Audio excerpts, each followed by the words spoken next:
Imagine the year is 1854, and the land that would become South Dakota is a part of the vast, unorganized territory in the heart of North America.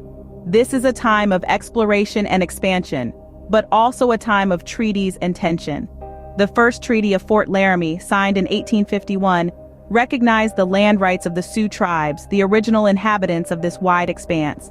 However, the harmony was short-lived.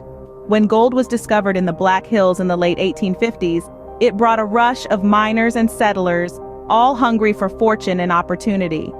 This influx sparked tension and conflicts with the Sioux tribes, who had long called these lands home. The promise of gold was a beacon of hope for some, but for others, it was a harbinger of conflict. So, as the nation was on the brink of civil war, South Dakota was a land of opportunity and conflict, where cultures clashed over the promise of gold. As the Civil War erupted in 1861, South Dakota, still an unorganized territory, didn't witness any major battles. But don't let that fool you into thinking the Civil War didn't leave its fingerprints here. Even without the thundering echo of cannons, the war's influence was still very much felt. Just next door in Minnesota, the Dakota War of 1862 raged between the United States and several bands of Dakota Sioux. This conflict brought an increased military presence to South Dakota, intensifying tensions with the local Native American tribes. Meanwhile, in the realm of politics, the creation of the Dakota Territory in 1861 marked a significant milestone. This was a direct result of the Civil War, as the federal government sought to strengthen its control over the Western territories. Even though no battles were fought here, the Civil War left its mark on South Dakota, shaping its future.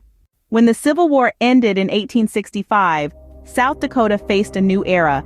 The Homestead Act of 1862 had already been set in motion, promising free land to those willing to settle in the West. After the war, this act led to a significant increase in settlers, eager to claim their piece of the American dream. However, this influx of settlers didn't come without conflict. The Native American tribes, who had long called these lands home, found themselves in constant struggle with the newcomers. The Black Hills, sacred to the Sioux, were seized, leading to even more tension. In 1868, the establishment of the Great Sioux Reservation attempted to quell these conflicts, setting aside land specifically for the Sioux tribes.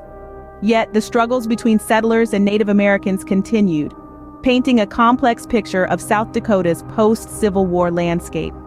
In the aftermath of the Civil War, South Dakota transformed from an unorganized territory into a land of promise and struggle. So, that's the story of South Dakota during one of the most pivotal periods in American history.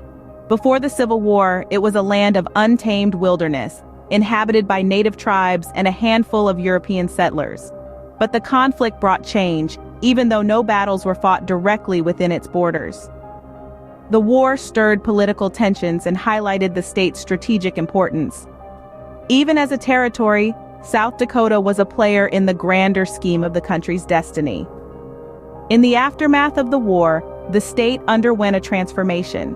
With the arrival of new settlers and the implementation of policies aimed at civilizing the West, South Dakota started to resemble the state we know today.